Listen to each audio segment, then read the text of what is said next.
Hello, Joe. Let's read the question. The question is a source-based question. Let's read about it. Question says read the information below and answer the questions that follow. Information को आपने पढ़ना है और questions के answer देने हैं जो इसके साथ पूछे गए हैं. So let's read about it. Ideas of national unity in early 19th century Europe were closely allied to the ideology of liberalism. कहते हैं अगर हम नेशनल यूनिटी की बात करते हैं उस 19th सेंचुरी यूरोप की नेशनल यूनिटी के आइडियाज की बात करते हैं तो उस टाइम के ऊपर नेशनल यूनिटी के आइडियाज जो हैं वो लिबरलिज्म के आइडियोलॉजी से काफी ज्यादा मिलते थे. The term liberalism derives from the Latin root liber, meaning free. देखिए यहाँ पे liberalism जो है वो कौन सी भाषा से लिया गया, लैटिन रूट से लिया गया liber, जिसका मतलब क्या होता है फ्री होता है. इस तरह से liberalism जो है वो किस चीज के ये मान करते थे, liberalism बात करते थे फ्रीडम की. तो इस पैराग्राफ में हम पढ़ेंगे कि किस तरह से वो नेशनल यूनिटी की बात भी कर रहे थे. For the new middle classes, liberalism stood for the freedom for the individual and equality of all before the law. ठीक है. अब देखिए नई मिडिल जो क्लासेस थी वो क्या चीज डिमांड कर रही थी लिबरलिज्म के अंडर. वो डिमांड कर रही थी कि सब लोगों को जो है वो फ्रीडम मिलनी चाहिए, आजादी होनी चाहिए, किसी तरह की कोई रिस्ट्रिक्शन नहीं होनी चाहिए और लॉ के सामने सारे लोग बराबर होने चाहिए. ठीक है. Politically to emphasize the concept of government by consent. Politically क्या चाहते थे, डेमोक्रेटिक गवर्नमेंट को चेक करना चाहते थे.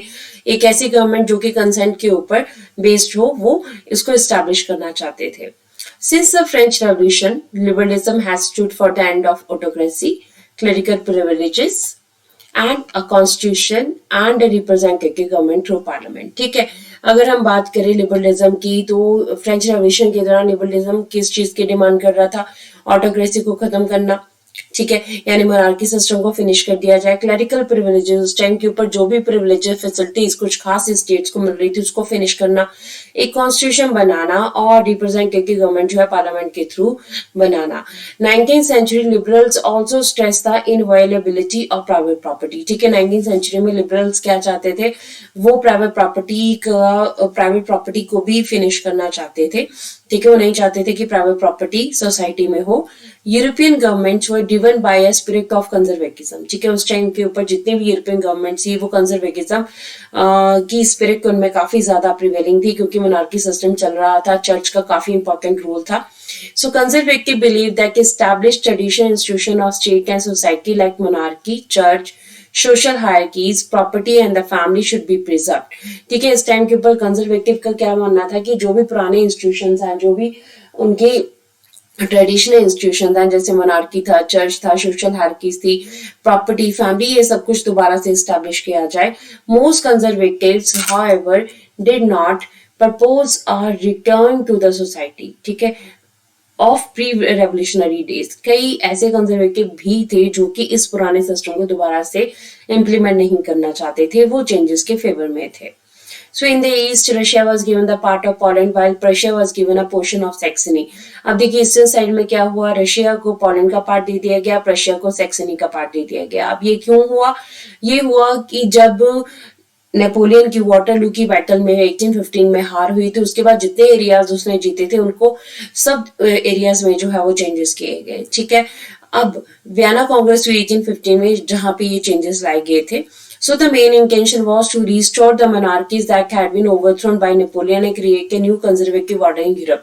देखिए इनका मेन मानना क्या था कि मोनार्की सिस्टम को दोबारा एस्टैब्लिश किया जाए जो कि नेपोलियन ने ओवरथ्रोन कर दिए थे यूरोप में से, और कंजर्वेटिव ऑर्डर को दोबारा से लाया जाए जो फिनिश कर दिया गया था.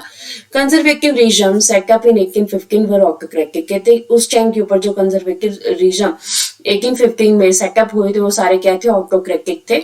दे did not tolerate criticism and dissent and sought to curb activities that question the legitimacy of autocratic government. देखिए उस टाइम के ऊपर जितनी कंजर्वेटिव रीजन थी, अगर उनके ऊपर कोई क्वेश्चन कर रहा था तो उसके वो बिल्कुल खिलाफ थे. अगर उनकी क्रिटिसिज्म आलोचना कर रहा था उस चीज के वो बिल्कुल खिलाफ थे. अगर उनके द्वारा जो गवर्नमेंट सेटअप हुई है मोनार्की सिस्टम की उसके ऊपर अगर क्वेश्चन कर रहा था तो इस चीज के ऊपर भी वो बहुत खिलाफ थे.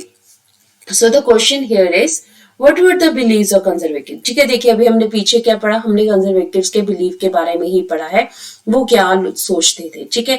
तो इसके आंसर में हम देखते हैं they believe that established traditional system should be preserved like. ठीक है. वो चाहते थे established traditional system है वो preserve हो, दोबारा से स्टार्ट हो. कौन कौन से सिस्टम दोबारा स्टार्ट करना चाहते थे, monarchy, the church, social hierarchies, property and the family. ठीक है, इन सबको ये दोबारा से स्टैब्लिश करना चाहते थे, क्योंकि नेपोलियन ने जब डिक्टेटर बना था उसके बाद इन सारे सिस्टम्स को खत्म कर दिया था या इनकी वैल्यू को कम कर दिया था। So they wanted to undo all changes that were brought by Napoleon. इस तरह से नेपोलियन ने जो भी चेंजेस लाए थे ये यूरोप में, ये इन सारे चेंजेस को खत्म करना चाहते थे।